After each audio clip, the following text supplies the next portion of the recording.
Have you ever provided liquidity to a liquidity pool just to realize that some of your coins have gone missing? In this video, we'll learn what impermanent loss is and how it can affect liquidity providers' profits. Before we start, if you're interested in learning more about decentralized finance, make sure you subscribe to my channel. In essence, impermanent loss is a temporary loss of funds occurring when providing liquidity. It's very often explained as a difference between holding an asset versus providing liquidity in that asset.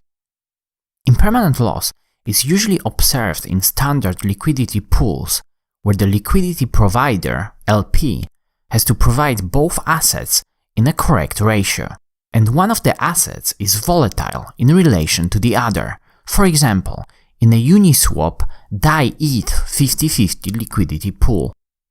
If ETH goes up in value, the pool has to rely on arbitrageurs, continually ensuring that the pool price reflects the real-world price to maintain the same value of both tokens in the pool. This basically leads to a situation where profit from the token that appreciated in value is taken away from the liquidity provider. At this point, if the LP decides to withdraw their liquidity, the impermanent loss becomes permanent. The easiest way to fully understand impermanent loss is to go through a quick example. Let's assume an LP provides liquidity to a DAI ETH Uniswap 50/50 pool. To supply liquidity to a 50/50 pool, the LP has to provide an equal value of both tokens to the pool. DAI price $1, supply DAI 10,000, value $10,000.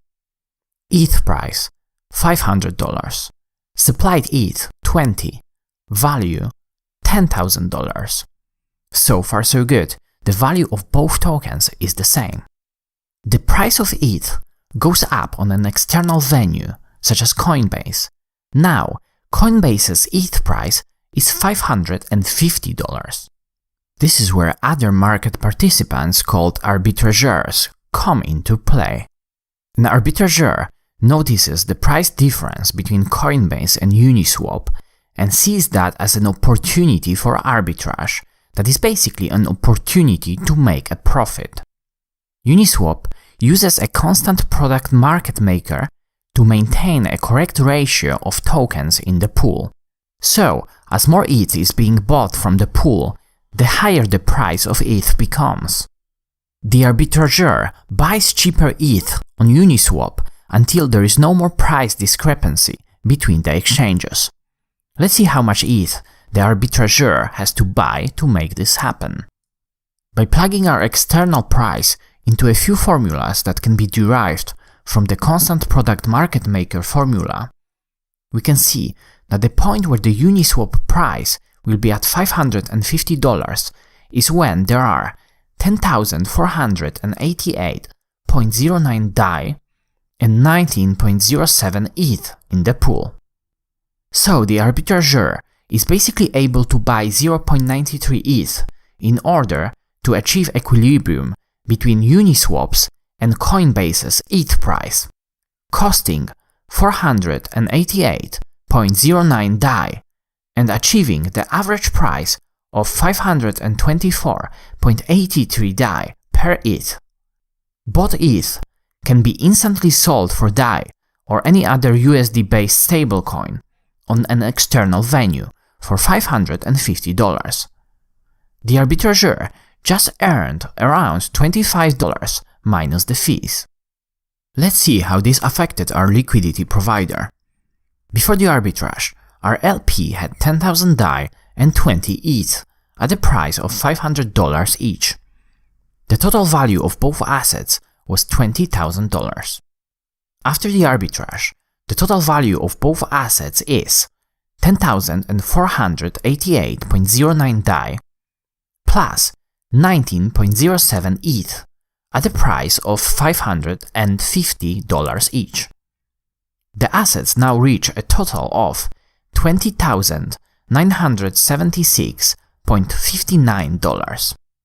If the LP simply held the assets without providing liquidity, the LP would end up with 10,000 DAI and 20 ETH at the price of $550 each.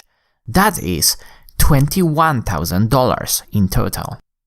As we can see, the LP would have had $23.41 more if they just held their assets without providing liquidity.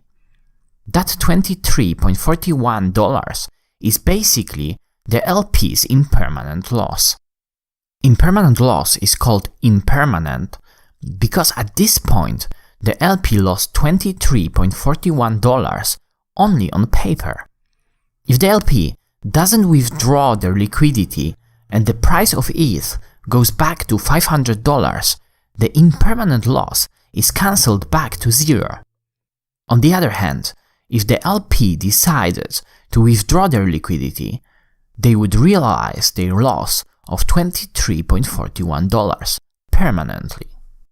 Okay, now that we understand what impermanent loss is, let's see how it can take away LP's profit as the value of one asset increases in relation to the other. We can see that, for example, if the price of the asset in the pool goes up by 500%, the LPs would experience a 25% impermanent loss. You can find a link to this chart in the description box below. So, if impermanent loss can take away so much profit, what is the incentive for liquidity providers to provide liquidity in the first place? To understand that, let's see how LPs can make money on their capital. In the perfect world with no impermanent loss, the LPs would just be collecting money from the trading fees. For example, when it comes to Uniswap, each trade that goes through a liquidity pool pays a 0.3% fee that is proportionally distributed to the LPs of that pool. This basically means that the LP can still make money even when experiencing impermanent loss, under the condition that impermanent loss is smaller than the collected fees. On top of that, a lot of liquidity pools provide additional incentives for LPs by offering liquidity mining programs. Liquidity mining, in essence, is a way of rewarding LPs with extra tokens for providing liquidity to certain pools or using a protocol. The value of the additional tokens, in some cases, can completely negate the value lost by impermanent loss, making providing liquidity highly lucrative. If you want to learn more about yield farming and liquidity mining, you can check out this video. So how about providing liquidity to other pools outside of Uniswap? Would that also result in impermanent loss? Let's see a few examples. Curve pools, for instance, only contain assets that should hold similar, if not the same value. This could be different stablecoins, like USDC or DAI, or different flavors of the same token, such as SBTC, RenBTC, and WBTC. The risk of impermanent loss in such pools is greatly minimized, as there is no asset in the pool whose value is volatile in relation to the other. This is also why Curve's liquidity pools, or to be more generic, all the liquidity pools that hold stable assets, usually attract way more capital than the pools with non-stable assets. Another example is Balancer, that offers pools with arbitrary weights outside of the standard 50-50 weighted model. This means that, for example, if an LP wants to maintain a high exposure to a certain asset, they can participate in a pool where one token has much higher weight than the other one, such as 80-20 or even 98-2 pool. This can also reduce the impact of impermanent loss, depending on the weight in the pool. The higher the weight of a token in the pool, the lesser the difference between holding the token and providing liquidity in that token becomes. Another way of fighting with impermanent loss was recently introduced by Bancor. Bancor V2 pools can adjust their weight automatically, based on the external prices coming from price oracles. This can completely mitigate impermanent loss, even in the pools with volatile assets. You can learn more about Banker V2 in this video. So, have you ever been affected by impermanent loss? And what is your favorite strategy to deal with it? Comment down below.